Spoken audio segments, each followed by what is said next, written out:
Yeah, I know. It's just so tempting, and it's super expensive as well to travel around, I right? don't even know if I saw another still song. So I just built it exactly to beat the list I saw at the time. Let's talk about mechanics and just the way of the game flow works. When I don't have someone to play with, I'll literally play by myself with 2 decks if that's what it takes. It's something that could be super deadly when you're going first, but most likely you're gonna be ahead already when you're going first. I think the Ana is the scariest thing because it can come out of nowhere and do one of 3 things. Like, what's it gonna do? Yes! So that could be scary.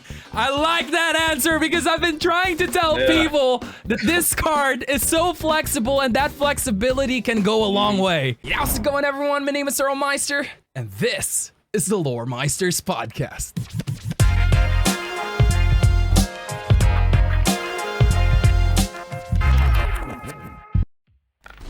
For this week's episode, we have an ultra megatonic legend in the Lorcana community as a guest, the GOAT of Disney Lorcana, Zach Bivens. Zach is a 32-year-old professional TCG player.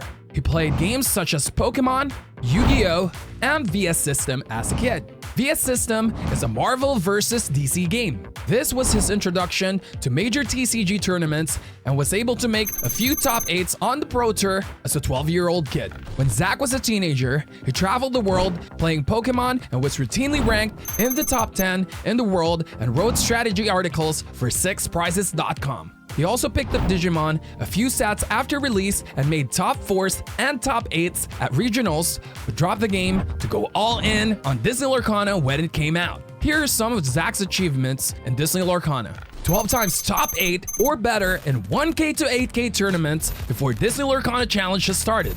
Number 3 seed at DLC Atlanta. Number 1 seed at DLC Chicago, number 38 seed at DLC Fort Worth, and number 1 seed again at DLC Las Vegas. Zach Bivens is one of the only 2 people that made day 2 at the first 3 NA DLCs. He also qualified for the North American Disney Lorcana Championships. He is constantly trying to break the meta and is known for his creativity with deck building. Yeah, how's it going, everyone? We're finally here with Zach, and I'm so excited. We've been trying to get this to work together with his schedule and my schedule, and I really don't know what to say because this is an interview that I've dreamed of happening ever since I started Lorcana, because we all know Zach is an ultra megatonic GOAT. Everyone knows the name Zach Bivens in Disney Lorcana. How are you doing today, Zach? What's going on? Hey, man, appreciate the intro. I'm doing great. How about you? I'm doing good. I'm just really stoked for this. I have so many questions. We're gonna try to get to know you, and we're also gonna try to pick your ultra megatonic brain and see what's going on in there. Yeah, is there anything you want to say to our audience before we start? Yeah, just everyone's so nice. So thanks to everyone that always shows me support, says kind words, all that. Really appreciate you guys. Nice. Yeah, the Disney Lorcana community is just really nice. Everyone is kind and gentle. It's unlike any community I've seen so far, especially online, and it's just awesome. So let's dive straight into this. First, let's get to know you a little bit.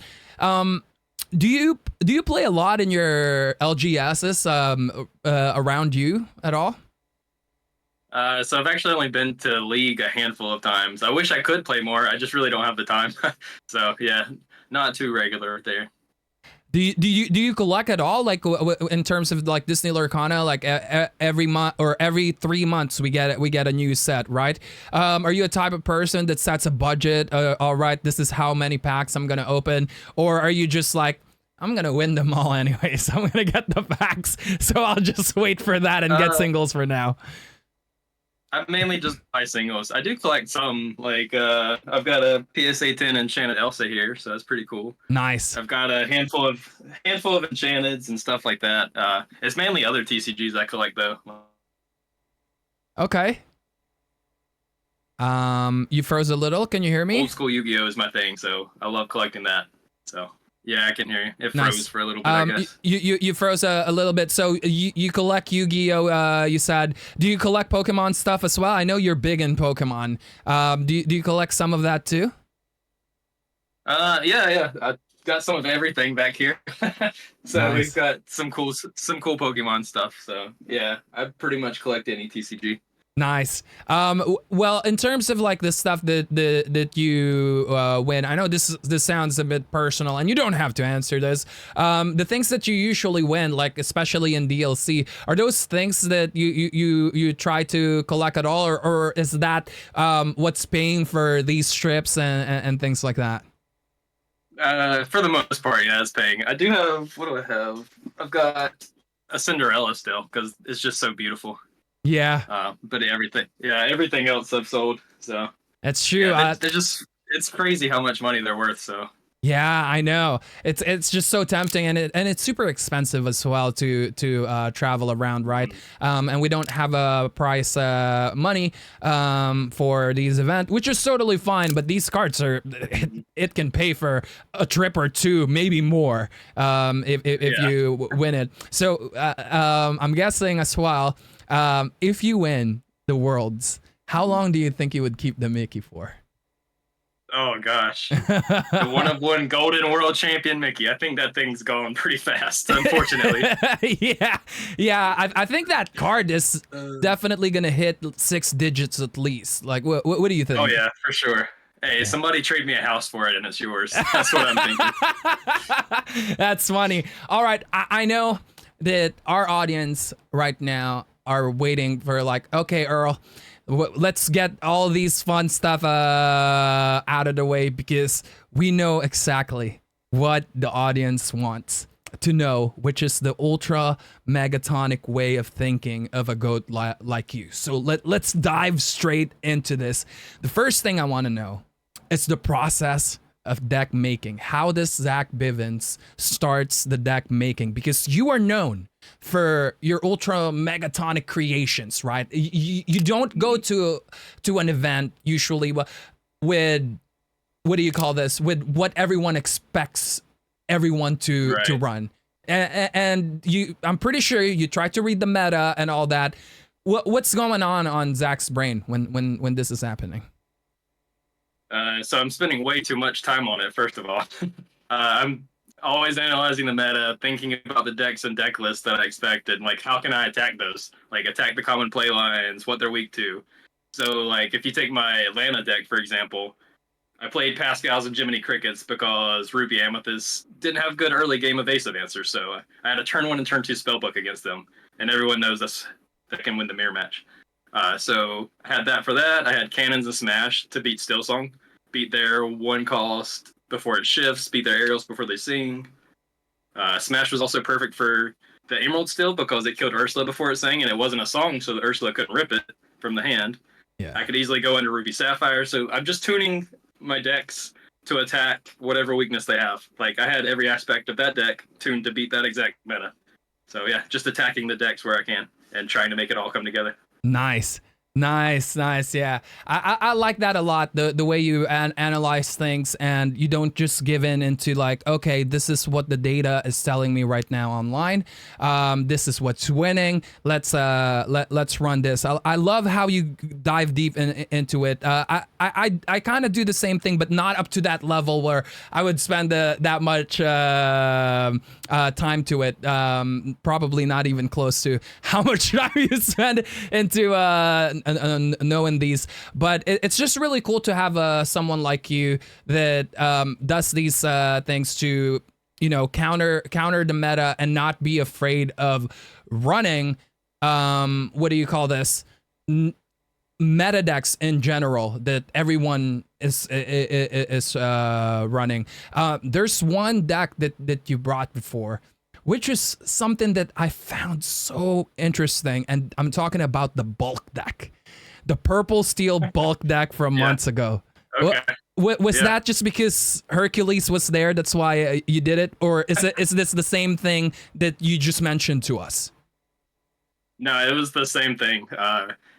It was to attack the exact list for that event. Like, I don't think the deck was good after that event, but I knew exactly how people were playing their Ruby Amethyst and their Ruby Sapphire decks, and that Steel Song had been pushed out of the meta for that time. Like, there was one Steel Song at the top tables, and it was Zan. That was it. Like, 200 other people, I don't even know if I saw another Steel Song. So I just built it exactly to beat the list I saw at the time. Nice. Okay. Well, here's a you don't have to answer this, okay? But here's a question really quick. This episode is gonna come out after Vegas, after Birmingham. So what is your current prediction with the NA meta that you're gonna face? What do you think you're gonna be leaning towards to, and what do you think is gonna be the meta in NA so far with what you've seen? Yeah. It's kind of tough feeling like I'm weeks behind because of Toronto forcing me to stay in set 4. Yeah. So I don't kind of love that. But I think everyone agrees that Still Song is just in a great spot right now, which naturally makes Ruby Sapphire in a great spot, of course. So I think those two decks everyone expects to crush. Ruby Amethyst is still really good. I think it takes a really good pilot, though, because basically you're 40-60 in every matchup, it feels. So I think you need a really good pilot for Ruby Amethyst. So it'll probably underperform as far as how many are registered. Yeah. But of course, those are the top 3. I'm stubborn and will never play those decks. You did Steel Song for a while though, and we So will always remember Steel that. Song. Yeah. I do love Still Song for sure. I played in a 2Ks tournament this past Saturday and got so I was 4-1-1, and then I beat a Still Song in top 8, and then lost to a red green deck in top 4. And I was playing a really crazy green Steel build. So that's on the table. I think I'll probably end up playing Amethyst Steel in Vegas. Amethyst Steel. Where I'm leaning right now. Yeah. Nice. This I tell this to my chat every day. They ask me about Amethyst Steel because there's a lot of like Amethyst Steel followers there. What do you think about Amethyst Steel, Earl? And my answer always is Amethyst Steel is probably one of the best decks right there right now, but you can't see it because there's only a few people in the world that's capable of building the deck the right way for a certain meta and to pilot it. Because the thing is, it's most likely going to be a mid-range to mid-range control deck, right? And you can do the fast mid that you've done before, or a faster version of it. But in order to call that which one or which version is the right one, and not just calling which the version is the right one, but also putting the right cards in it, because they're so flexible. Amethyst and Steel, there's so many choices. And the deck is so unforgiving. If you make a mistake with it, you're most likely gonna lose. I'm so excited to see your version of this. I think of Amethyst Steel as Ruby Amethyst on hard mode. Like Ruby Amethyst is pretty easy to play for the most part. It's very forgiving. You can be prepared if you mess up. So I think of Amethyst Steel as Ruby Amethyst on hard mode. Can't make the mistakes like you were saying, and you have to build it the right way. I think what I want to play for Vegas is a deck that has Pete and Strength for Raging Fire in it. Because if you Pete Still Song on turn 3, and then use Pete to sing Raging Fire to kill Ariel or whatever, then you can dismantle their board. And I feel like that's kind of a piece that people are missing right now. So Pete plus Raging Fire is what I want in my deck in some capacity. Nice. I like that a lot, because they have no way of, especially there's going to be Steel Song everywhere. It's probably going to be the most represented deck on both Birmingham and Vegas. I like that combo. I like that idea of like, let's drop Pete. They can't remove anything that I have. They don't have body or actions on a stick that they can play to just remove things.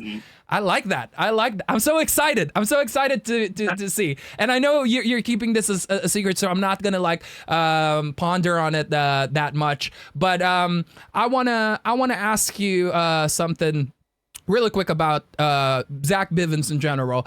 What is it about Lorcana that really pulled you into it?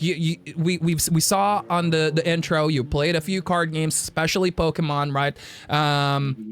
What is it about Lorcana that made you move to this game? So the last game I played before Lorcana was Digimon. It was a really great game in the beginning, but I kind of hated the direction it was going in. Like, for example, Power Creep was not handled whatsoever. The next set would come out, and literally you can just throw all the old decks out. Like, you couldn't play any decks from the previous set, basically. So Power Creep was insane. There were just so many bad directions, I think. Okay. So it wasn't something I was enjoying anymore. And then Lorcana's announcement was like perfect timing. So I needed something else to go to. obviously that with the IP behind it, it's going to be massive. So yeah, Lorcana just came in at the perfect time for me, really. In terms of gameplay, how would you like compare it to like other card games that you've played? Is the gameplay sweet enough for you? Do you think we're in a good spot, and we have a bright future as a card game in general, minus the IPs? Let's forget about the IPs really quick. Let's forget about the prices. Let's talk about mechanics and just the way of the game flow works. What do you think about that? Yeah, I mean, I've been impressed. I love how they solved the resource problem that so many games have. Like Magic, you can get like if you don't draw lands, what do you do? Or if you draw too many lands, what do you do? So I love that they solved that. Like the ink system's great. Yeah, I think it's very skill intensive. You routinely see the same names at the top of the tournament, so I think that says a lot for the skill involved in the game. So I think there's a bright future for sure. Yeah, I totally agree with that. The ink system is one of the best in general, like what you said in terms of resources, because it takes so much skill to choose what do you ink. It's not. I mean, it's obvious that if you're playing red anything, that if you're running Maleficent Dragon and on turn 1, that's an obvious ink for you, right? But once you get to like turn 3, maybe even turn 2 or turn 4, the inking becomes a little more difficult. Like what do I do? Do I need this card for later on? Yeah, a lot of games are won and lost on the mulligan and what cards you ink. Yeah. Like you really have to think far ahead as far as the inking decisions. Like in Ruby Amethyst, do I ink this castle or do I save it until I force them to be prepared me, drop 2 castles, and now what do they do? So yeah, you have to think so far ahead. Yeah. When you're inking. I know exactly how that feels because I played Ruby Amethyst from set 2 to 4, and it's always that question of like, okay, if I ink castle right now, I have multiple choices going to these next turn. I don't know when my opponent is gonna be prepared, so is holding this the right decision? I know exactly what you mean. I want to ask you now about your rituals, your preparations, your routine before a tournament and during a tournament. Is there something special that you usually do before and during the tournament? Well, I mean, I've talked about it before, but I really treat TCGs like a sport. Like I work out and eat well so that I don't get tired and so that my brain stays sharp through the whole event. Because the tournament days are really long, and your play will absolutely decline if you're not prepared for it. So yeah, I literally work out, eat well, so that I can do better at the tournaments, and I do think it gives me an edge over people that don't take it as serious. Yeah. As far as during tournaments, yeah, I'm eating protein bars, drinking plenty of water, all that stuff. Nice. And the only like ritual thing I would say is before top cut, I'll sneak away somewhere alone, put in my AirPods, and listen to some music, try to get pumped up. Nice. Try to get ready to go before top cut. What is in the Bivens playlist, pump up playlist? I'm a little curious. Dude, I don't know. Anything, man. Just anything that'll get me pumped up. Anything to get you going. Nice. Okay. So we talked about preparations and stuff before this. Aside from like the physical part and getting healthy, is there a special like scrims that you usually do? How do you get in the numbers, or are you one of those players that I don't need the numbers if the data is here and if I understand the meta that goes into it? No, I get the numbers in for sure. I try to get as many games as I can. When I don't have someone to play with, I'll literally play by myself with 2 decks if that's what it takes. And I just try to make sure that the testing is with the purpose. I'm not just jamming random games and not thinking about everything. And I'll set up certain lines. I'll make sure most games I play, I go second. Like I would rather figure out how I can win on the draw, because if I can win on the draw, I'm going to win on the play easily. Yeah. So yeah, I just modify the testing to where it's very productive and get as many games as possible. I get a lot less sleep than I should. Oh, you're cutting off a little bit. It's because I stay up late getting lots of games in. So you were saying you cut off for a few seconds there. You stay up late, I believe, more than you should, just to get in as much games as you can. Yeah, like the week or so leading up to it. Yeah, I'll get a lot less sleep than I should probably. I should probably sleep more and play less, but yeah, I can't help it. I just want to play all day, every day. Yeah, I like this approach of like, let's practice me going second, because that is the hardest one to win, right? Like the first ones, you most likely have a higher chance, especially with the with your skills. It should be much easier when you're in the driver's seat. And also, I just want to like point this out as well, because I follow you on Twitter. I follow the ventures of your tournaments and your decision making and just your thoughts in general. And I remember you saying Piglet on Steel Song was it's something that could be super deadly when you're going first, but most likely you're going to be ahead already when you're going first. And you wanted a better card that could help you if you were going second, and that is why you don't run Piglets. Yeah, exactly. So that was at a different time. I think Piglet has some use, yes. But in general, I'm not trying to play cards like Piglet that are so good on the play and like terrible on the draw. Like I'll quest with it once. Yeah, in general, play cards that are good on the draw, and then you'll naturally be good on the play too. Piglet is a good example, but it's also kind of a late game card too, because you don't want to play it on turn 2. But yeah, in general, play stuff that's good on the draw.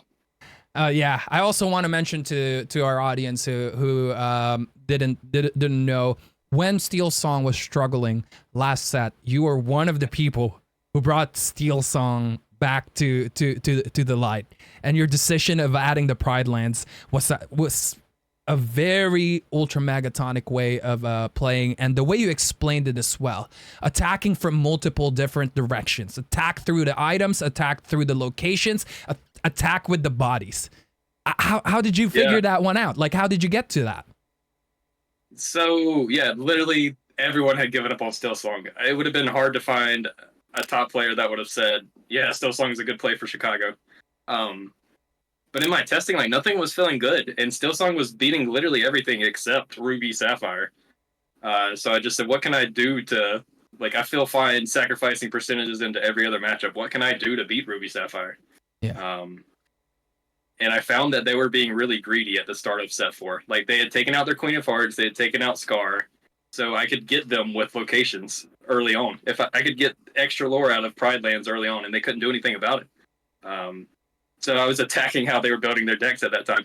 Yeah. And it worked out perfect. Like, I beat like 4 blue steals or something throughout the day with the locations. I 2-0'd and I got 0-2'd by Ruby Sapphire, and then I beat Ruby Sapphire in top cut. So like, yeah, it worked. Yeah, that's awesome. Taking advantage of the moment. Yeah.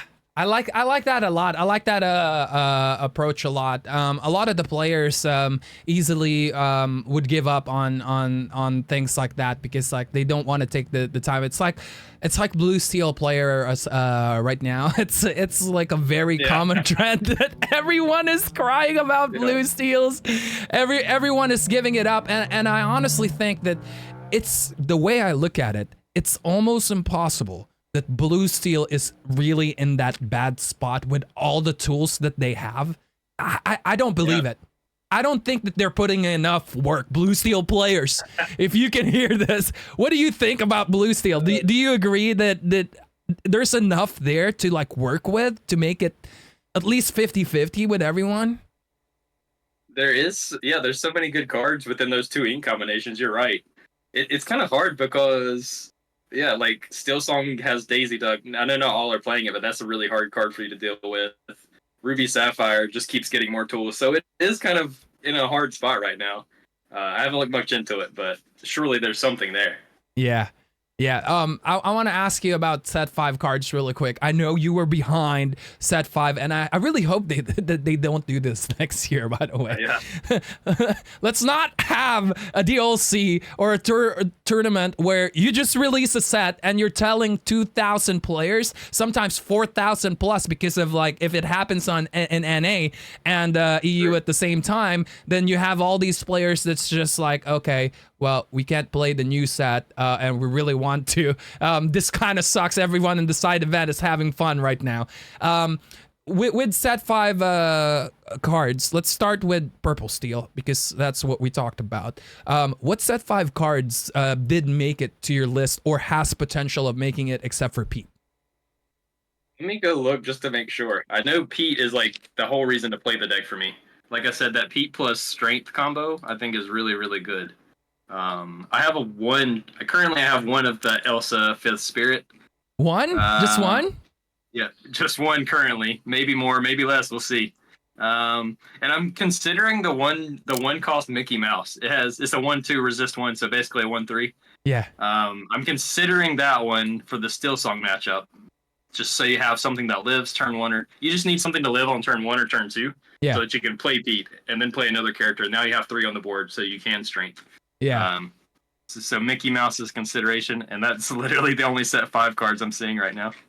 Okay. So we're not even thinking about let's say one of the ones that's been playing getting played, or at least like a one of, is Arthur. Is Arthur too slow for your liking? Yeah. I don't think he doesn't really fit in he's a good card, but when you think about him in the context of the meta, like what matchup are you really trying to use him in? Yeah. Like he's too slow for Still Song. Your strategy is Pete, and he's way too slow for that. He's bad against the Ruby decks. Like, yeah, it just doesn't fit within the context of the meta. Yeah. Okay. How about this? This is what everyone is thinking right now, because everyone asks me this every day on my stream. What about the elephant?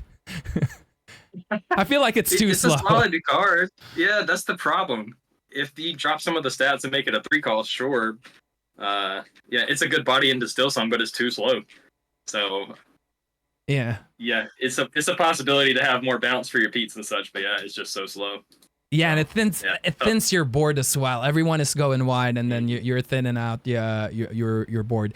Now, is there any cards that you're worried about in set 5? Not within purple steel, but other cards from other colors. Are there any cards that you're worried about? Like let's start with so we already covered those 2 colors. We have 4 more left. Let's start with like amber. Is there anything that in amber that threatens you right now that you're worried about, except for Daisy? Yeah, dude, I don't want to play against Daisy when I'm on the draw. That's actually the scariest. I think that's probably the scariest card period for me right now, is a Daisy when I'm on the draw. So I know you said not Daisy, but it's Daisy. It's Daisy. Yeah, it's Daisy. How about with Ruby? Is there anything on Ruby that you thought it was great? I feel like Ruby is underwhelming, no? From set 5? I don't even know. Yeah, I can't think of anything. Yeah. From set 5, Ruby. Yeah, I don't know. Oh, this one would be good, because I've been playing a lot of Emerald. What about Emerald? I'm not super concerned with Emerald. What do they even have from set 5? We have the cow, Clarabelle's. I think, yeah, Clarabelle's amazing. I think the Ana is the scariest thing, because it can come out of nowhere and do one of 3 things. Like, what's it gonna do? Yes! So that could be scary. I like that answer, because I've been trying to tell people that this card is so flexible, and that flexibility can go a long way. Yeah, it absolutely can. So, yeah, Ana. How about Chromicon? Are you scared of the Emerald Chromicon at all? Not really. I don't think so. It could be good, yeah. But yeah, they probably only play one of, and they might not even see it. Yeah. Most of the decks are playing one of. I'm one of on everything. What I like about it is it's like one of those cards that can almost guarantee you to day 2, because people don't know how to play against it. It just yeah, that is true. It puts so much pressure on them. That's true. You know what could be scary? A Prince John's mirror in the right situation could be scary. Yeah, that's very true. I don't think I'll play against it, but yeah, there's another Emerald one that may be scary sometimes. Yeah, I do see some people experimenting on it, but the problem with it is like that some people don't know which turn do you actually play Prince John. Do you play it on the curve and lose tempo? Yeah, it has a really small window of effectiveness, and like you said, Emerald's usually going off their tempo, so it is kind of hard to play that card. Yeah. In the right moments, it would be terrifying. How about in Sapphire? Is there anything that's scary for you right now? Does Mufasa scare you? Let me just go straight to the point. Does Mufasa scare you at all? I think more often than not, I would rather them play Mufasa than like a big Sisu or something like that. So I'd probably welcome the Mufasa, honestly. Okay. All right. That could be hard for purple steel though. No, like if it comes down, it's a big body. Nine's a lot of health. Yeah, I might just have to ignore that guy. And just try to race it. Basically, yeah. Yeah. All right. Let's see. Over here, is there any like things in Lorcana for the future that you're looking forward to, like something that they should add, you think, or something that what do you call this? You think that they're already doing that's heading towards the right way? I think as far as the game, I've been super impressed, and they've listened. They banned Bucky. Like they're doing the right things, I think, as far as the gameplay goes. And I don't have any complaints about the tournaments because it's their first year and they've been handled extremely well. But I do look forward to higher production values. Like everything Pokemon does, bring that over. Again, no complaints. You're doing awesome. But I do look forward to that in the future. Yeah, yeah. This is exactly what I said on my first DLC after I see it. Where's the stage? I want to see. I want to see the stage. I want to see the players on top of the stage. I want this to be premium esport experience as it should be. It's like how you treat it, right? It's a sport. It's a competitive sport, and some people might not agree with that. But at the end of the day, it's a competitive sport. Yeah, absolutely. And yeah, I was surprised too. Like in Atlanta, they come and grab me for a feature match, and we walk behind a curtain, and we're hidden away from everybody. Like that's the opposite of what I expected. Yeah. But they've absolutely gotten better each tournament, because now in the last two we've been like on a stage and there's been a small TV for people to sit down and watch. So they're building up. It's increasing every time, so I think they're doing a great job. Yeah, I think it's like what you said. It's their first year and they're doing an amazing job. But hopefully next year we really up that production, and I think when people see that, people will take it not a little bit more, but like people that are not in the Lorcana scene, because we take it seriously already. But people outside Lorcana scene, when they see that, okay, like they're going ultra megatonic legit. You know, I hope Worlds is gonna be like that. I would be so sad if we don't have something like that for Worlds. I think they'll have it. I think they'll have it in place for Worlds. Yeah. One thing I just thought about, the tournament structure. I understand why they're doing it, time constraints and everything, but I do not care for only 9 rounds with 2,000 players. Like cutting to a 3% cut is insane. Like I think that they need 9 rounds day 1, 5 rounds day 2, so you've got 14, and then you just cut straight to a top 8 from there. Yeah. That would cut out so much variance for everyone. But I understand why they do it, and it's better for some people for sure. I just wish we had more rounds to reduce variance so that you're not going to lose because you got unlucky a few times. Especially we're doing 2-game format. Like more rounds should be easier, right? Because we took out the thing from best of 3. And right now it's kind of like the same thing that's happening on every DLCs. It's like what you mentioned. Do you think they're gonna move with a 2-game format from here on? Do you think that they would like ever try to shift back with the traditional best of 3? I don't know. I feel like we're pretty locked into it, at least for the near future. And it might be an unpopular opinion, but I like it. Like I hate sitting down, you lose the die roll, and now you're at a massive disadvantage. So yeah, I actually don't have a problem with 2-game format. It solves the die roll, which in my opinion is pretty big. So yeah, I'm fine with it. It just for me, when I experienced it, it just took me some time to get used to it, because when I play, it's like, especially if I go first and I win the first, when I play on the second round, obviously every game, even in best of 3, I try to win that for sure. But if I know that I'm not gonna win, I try to do as much scouting as I can, try to record in my head what they're playing and how they're playing, and then I'll take you on game 3 because I know I'm going first on game 3. But now you have to take a little extra risk to get to the finish line. Yeah, there's definitely an argument for 3 games being better for the more skilled player, but I just think that you're going to see that better players rise to the top no matter what the format is. They're going to overcome. They're not going to dwell on whatever it is. They're going to just overcome it. So I like 2-game format. And it's showing as well, because I look at the top 64 all the time. Your name is always there. You know, other players who are really really good, their name is always there, or at least is close to the top 64. Yeah. And 2,000 players, you can only fit in so many people in the top 64, right? Yeah. Yeah. And I think you just have more rounds, and that solves a lot of it. That takes out the variance that you want 3 games for better chance against the less good player, but just have more rounds, and that takes out the variance that you need, in my opinion. So that's what I want for sure. Yeah, and do you think that we should keep it with top 64? Do you think that's the sweet spot for day 2? It really depends on the structure. Like, my ideal structure would actually, like I said, 9 rounds day 1, 5 rounds day 2. So you have 14 total Swiss rounds for everybody. Mm-hmm.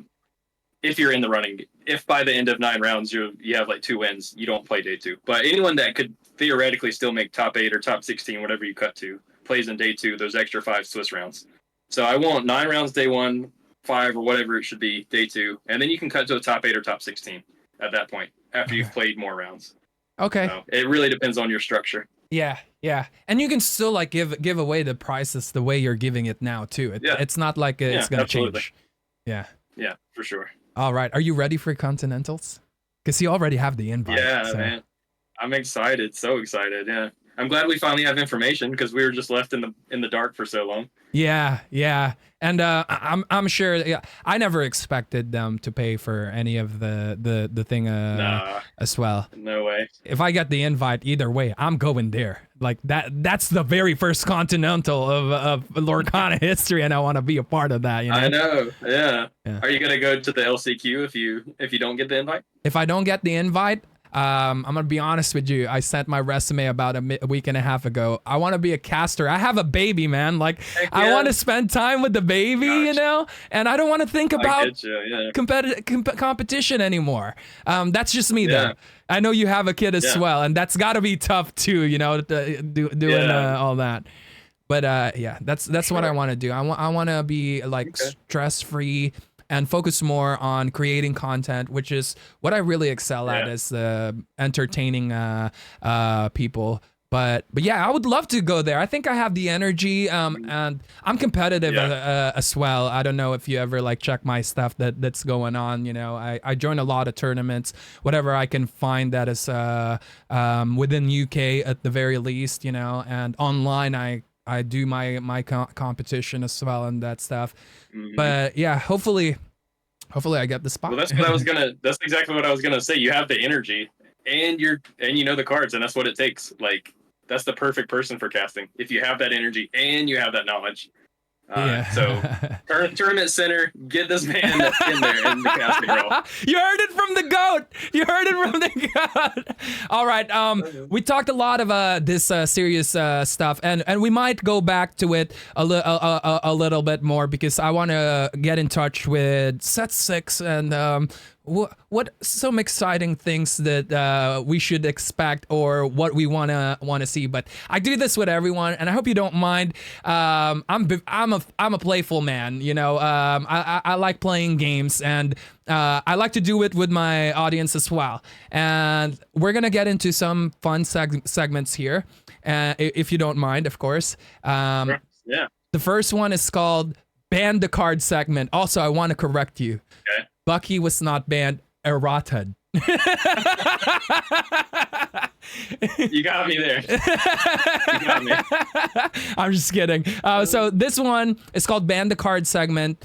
It's not about like we don't have to go very in depth with the stuff, because this is supposed to be fun. So you only have 10 seconds to answer every question. Okay. So there's 6 inks, right? Every ink you have 10 seconds to answer. Let me know when you're ready, and we'll hop into it. So do you want me to give an explanation in that 10 seconds, or just the card name? We just the card name, and then we'll do it all at the same time at the very end. Okay, cool. I'm ready. All right, let's do it. Number 1, Amber, 10 seconds, go. Amber, 1 cost Cinderella. Oh, number 2, Amethyst, 10 seconds, go. Probably Fox if I had to choose one. Okay. 3, Emerald, 10 seconds. Emerald. That's a tough one. Is there even cards that should be banned in Emerald? I guess Diablo. Diablo. Okay. 3 cost Diablo. Yeah. 4 Ruby. Ruby. Oh, there's a lot. Medusa. Medusa. Sapphire next. Fishbone Quill. All right. Last one is Steel. Steel. I mean, it has to be Whole New World. I can't think of another card that would be banned in Steel. Whole New World. Okay. All right. Let's start with Amber. That was a very interesting answer. Cinderella. Really? Yeah. I just think the card can be absolutely game breaking when you have access to Let the Storm Rage on, Strength of a Raging Fire. Like, especially if you're on the play. Like, certain matchups, you start Cinderella turn 1 and the game's over. Literally. Yeah. Like, it's that game breaking sometimes. So that's very true, because it forces the meta to run 1/3 characters on turn 1. Like when you have a card that forces you to run something on turn 1, that's that. Yeah, and think about the Amber Steel Mirror match in the past. Like, if you went first and you started Cinderella, good job, you win. Yeah, GG. So, and you're not gonna run 4 Tianas there, right? Like, you're not gonna run 4/1/3 Tianas there. So there's no way around it. But yeah, Amethyst Fox. I like that answer a lot. Yeah. I mean, it's a 4/3 with Rush. That's a 3 cost with the benefit of bouncing your cards, because that's what it is. It's a benefit most of the time. Yeah. It's not a negative. Like, maybe I don't know if it was designed to be a negative. Kind of seems that way. But yeah, it's a positive. So yeah, I think Fox is really, really, really good.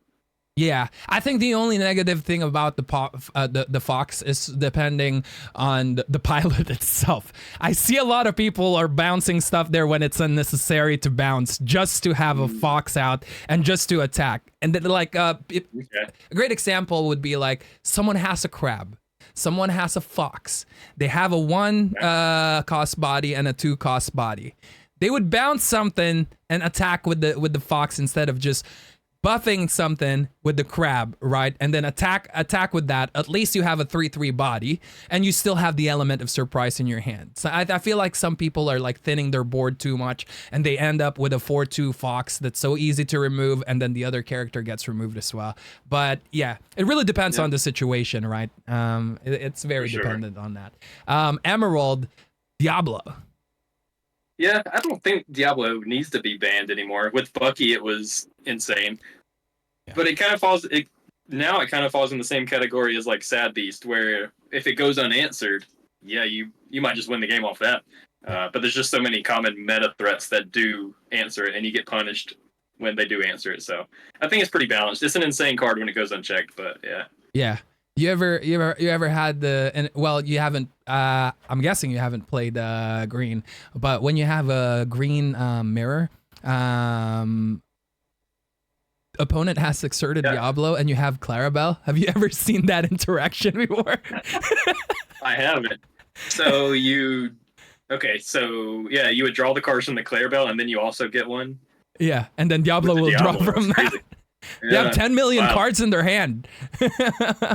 Yeah, it's quite funny. I often get asked, Earl, wouldn't that like do an infinite loop? You draw from your Clarabelle, and then you draw, and you keep matching. I'm like, it doesn't work like that, and thank God it doesn't work like that. Man. Yeah, that's insane.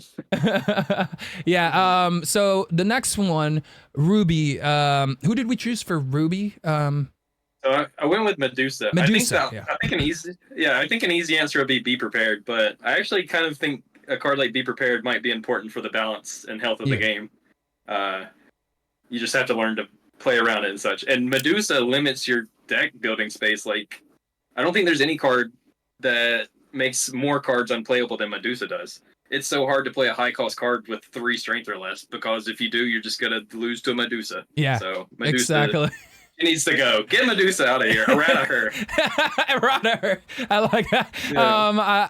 I have this a meme thing going with my chat that everyone has a copy paste message. So during reveal season, every time a card gets revealed, everyone is ready for By the way, things doesn't die in Disney Lorcana. They get banished. But the meme says it dies to Medusa. Exactly. And that's so sad. That's one of the first things you have to think of. A single card. Yeah. Yeah. Not a fan of Medusa. And DeCandio goes into my chat as well. It's like, if I hear one more it dies to Medusa, can we have an actual discussion with these cards and not just like it dies to Medusa? We completely shut down the idea of it being run. Yeah. Well, in that case, everything dies to be prepared or banish to be prepared. Let's not play the game anymore and just shake hands. There we go. The next one is Sapphire. We have Fishbone Quill. Yeah, it's just a pretty insane card. Like, it ramps so well and so often, like, it stays there on the board. Fishbone's just one that just keeps getting better, I think. So I would be happy if that card's gone. Yeah. There's a lot of what do you call this? There's a lot of ramp cards already, anyways. In Sapphire, I think Set 5 did a great job with making Sapphire have more choices with ramp in general without making ramp overpowered. I like that they did that. Yeah, and I see everyone cutting how far I'll go from the Ruby Sapphire, and I don't understand it. Like, you need that card in your Ruby Sapphire. So you're right. There's so many ramp options now that people aren't sure which ones are right. So yeah, very good point. Yeah, I'm excited to see. I think this tournament this weekend is the one that's gonna set which cards are the right. There's no right and wrong cards, but like for the most part, like with most cards, but which card has the most consistency, I guess. And I think this weekend is gonna be doing that for everyone. And I'm so jealous with NA, bro, because everyone in NA has Seattle after this. This is our last DLC. So yeah, I did not realize that when I made that tweet about the LCQ making it 128. I didn't realize EU had less. I'd forgot all about that. So you're gonna have less invites, less everything. Yeah. That's really weird. And it's our last thing too. At least like with Seattle, for those people who haven't qualified yet, it's it could be a little easier, not in terms of like competitivity, but like easier making a choice with decks and cards in general after seeing a big event like this from both regions. Yeah, that's a good point. Very true. Yeah. Last one is Steel. We have a whole new world. I said whole new world mainly because I can't think of anything else that would be banned in Steel. But it's an obvious choice, probably as the first card to be banned. Period. Yeah. Drawing 7 for free is kind of crazy. It is.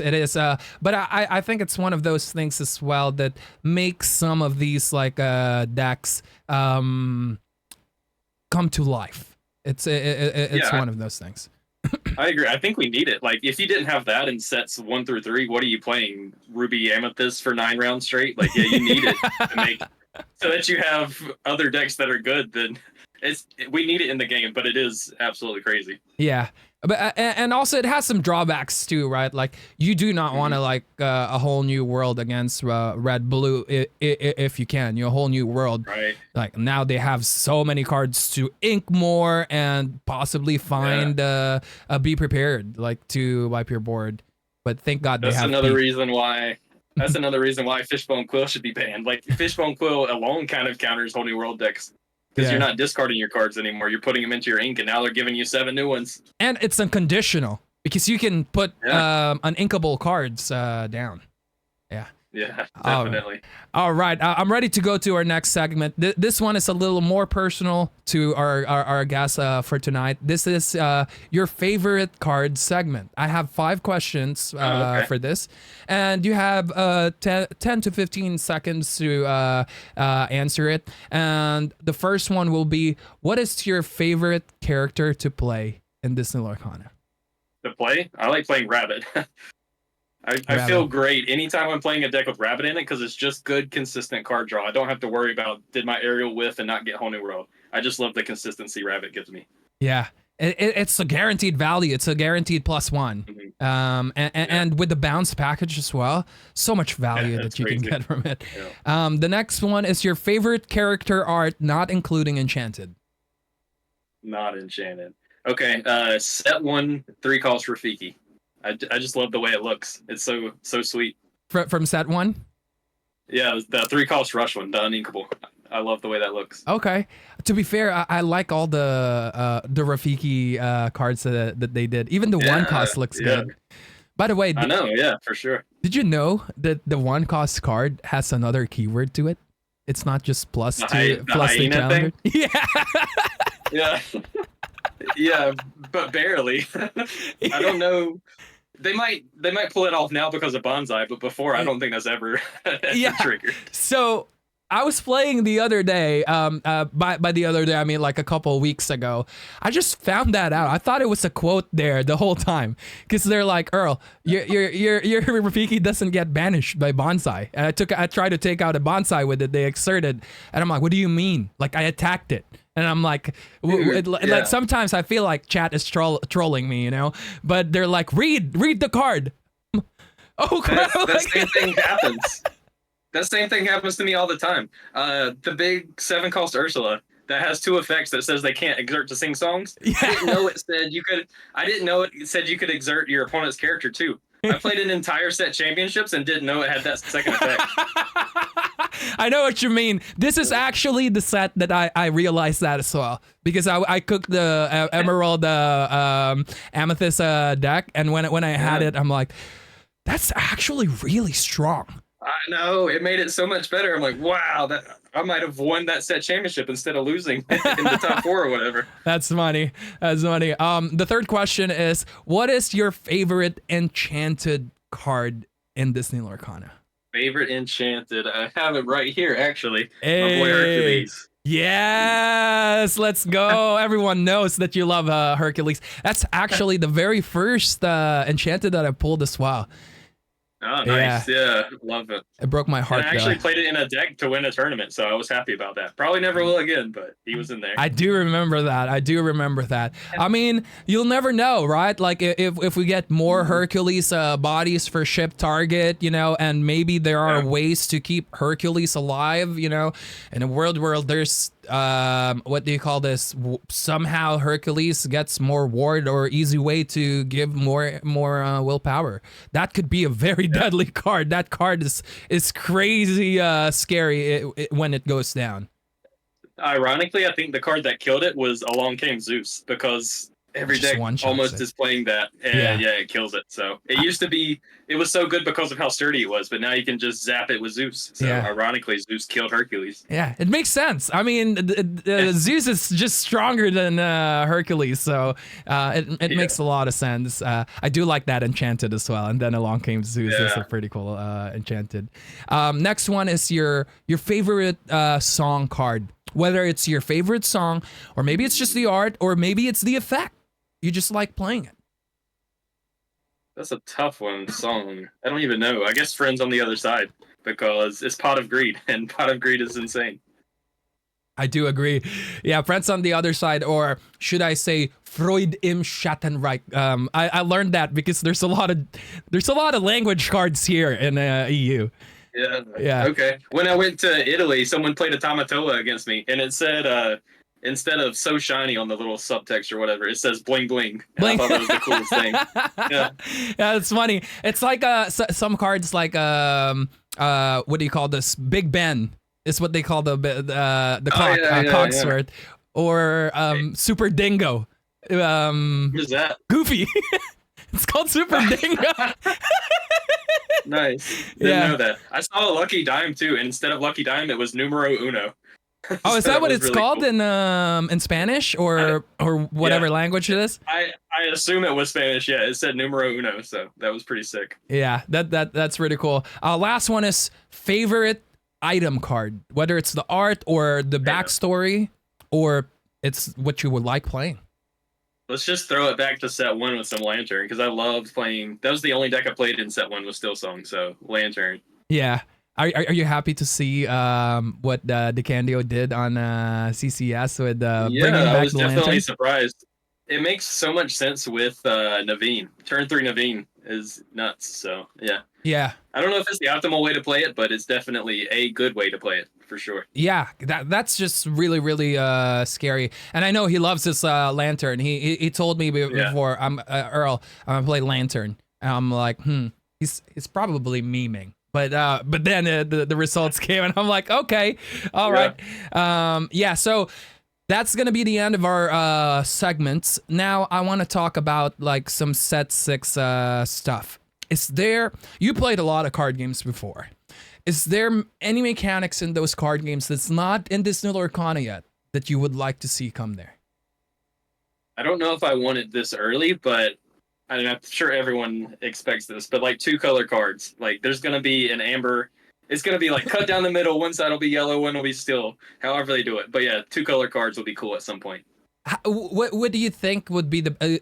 Would you allow a 2-color card to be and let's say it's a amber and steel? Would you allow it on a amethyst steel deck? Like, would that be the rule? That's the first question for sure. It really depends on how they want to handle it.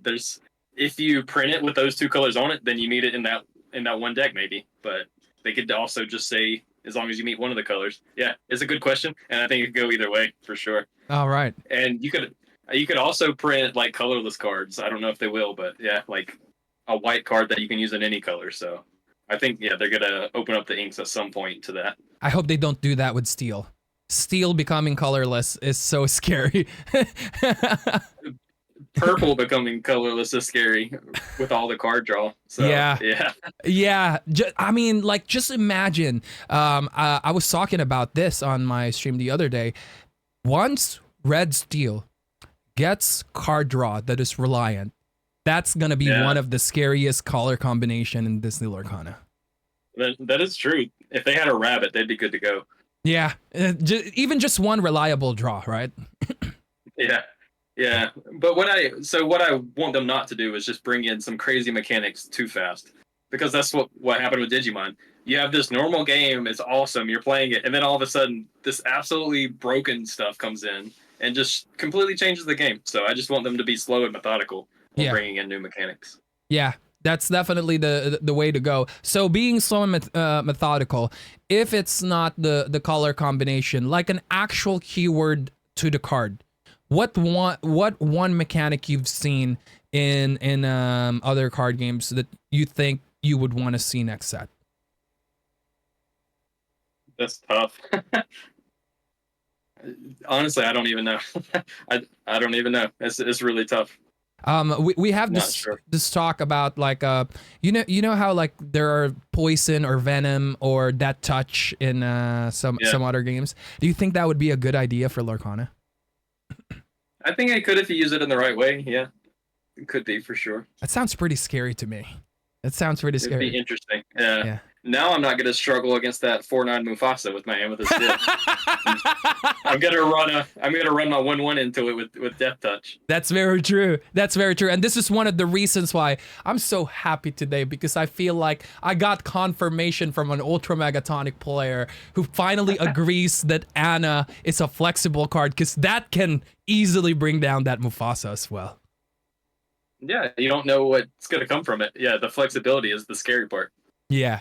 Any title that you think, because usually we would get like the announced title, right? We got Big Hero 6 is coming. We got the Chip and Dale Rescue Rangers coming. Is there any Disney title that you're still waiting for to be in Lorcana? It's gotta be all the Pixar stuff. Toy Story is my main, so can't wait for that. Toy Story is the one. I'm so excited for Toy Story. Just Pixar stuff in general, but I know they had to like show it to get us excited, but at the same time, it's kind of like, oh, it's gonna be so a long far time. Away. Yeah, it's so long. But to be honest, though, my life in Lorcana is going by so fast with just like all these DLCs happening, all the cool announcements happening, and the frequent drop of like every 3 months. I think they hit the spot of with every 3 months. Let's have a set release.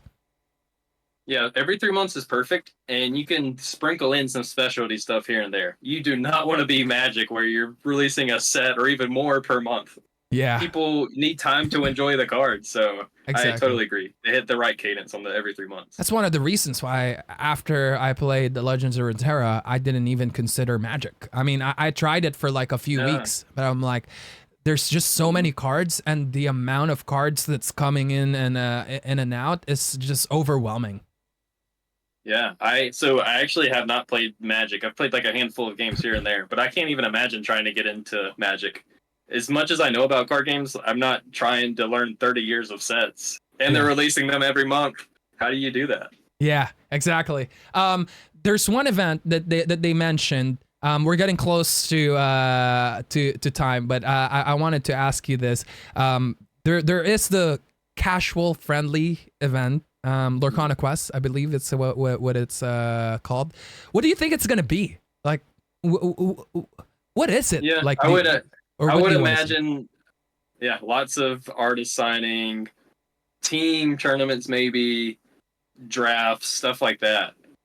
It's important that you keep it not competitive. So I think anything that's fun. Yeah. Yeah, I think artist signing, team events, stuff like that. So basically, a big side event. Yeah, exactly. But fun side events, not constructed side events. Yeah, not constructed. Yeah, I do like the multiplayer part of Lorcana. I do enjoy that, and also where's our karaoke, Disney? There's so many Disney songs. Where can we sing it? I'm Filipino. I grew up with karaoke. You know, like we need some of that in Disney Lorcana. Yeah, karaoke makes too much sense. You're right. So that should be there. Yeah, I would love to see that. Well, we pretty much covered everything that I wanted to ask you, and thank you very much for doing that. I just want to let our people know, our audience for tonight, that do not forget to check the description down below. Zach's links are gonna be there. His YouTube is gonna be there, and you probably don't know because his name is different than his YouTube. You didn't know this whole time that the dude you're watching is Zach Bivens, and also his Twitter is there too. And whatever Zach want to promote is more than welcome to go down there. So make sure to check that out. If you want to follow Zach, he's an ultra megatonic goat. If this is the first time you've heard of him, which I don't know what planet you're living in to like somehow dodge the news about his ultra megatonic name, make sure to check him out. Really worth the checkout. Very nice guy, as you can see with from the interview, and it's just a super skilled player, and it's not boring to follow Zach at all with all the decks that he's running. Is there anything you want to say to our audience tonight, Zach? Yeah, once again, just thanks for the support. Everyone is so nice in the community, so it's awesome. And yeah, check the things. I haven't made YouTube videos in forever, but we're getting there.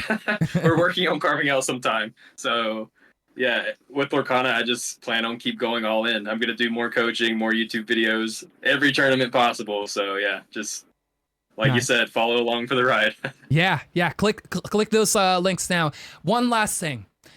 Do you have any advice to an aspiring player out there who wants to become like you? What would you tell them right now? Patience. You have to have patience. It doesn't happen overnight, and you're gonna fail along the way. You have to be comfortable with that failure and realize that it takes time. You have to give things time to develop, and that's the number one thing I could give you. Don't think it's gonna happen overnight. Yeah. It's a step-by-step thing, right? And it's like what you posted before, that inspirational post because at the time there was a lot of people posting about like, I don't know if I want to continue with Lorcana. Like I'm not finding the success, and you were that voice in the community that's like, it's okay, guys. Like, I have bad days too, and it's nice to hear that from someone like you who's so consistent with just winning and getting top cuts as well, right? Your consistency is unmatched by my English is running out. English is my second language. It's hard to match. There you go. Is what I'm looking for, and it's really nice to hear from you that even you have bad days, even you fail as well. on certain days. Literally everyone fails, and you have to be comfortable with that. And a big thing is don't worry about what other people think. Don't worry that you didn't make top cut in the last 2 events, so everyone's gonna think you're a bad player or something. Don't worry about that. Yeah. No one even cares. They're thinking about their own problems. So patience and not caring what other thinks. That's my advice. Nice. Well, thank you again, Zach. And I just want to thank everyone that's been supporting these podcasts and just the YouTube videos in general. Thank you guys so much. Again, one last time, if you haven't clicked that subscribe button and like button, and most importantly, on the description below, the links to our guests tonight to check him out. Other than that, thank you for being here, and I will see you guys on the next video. Peace.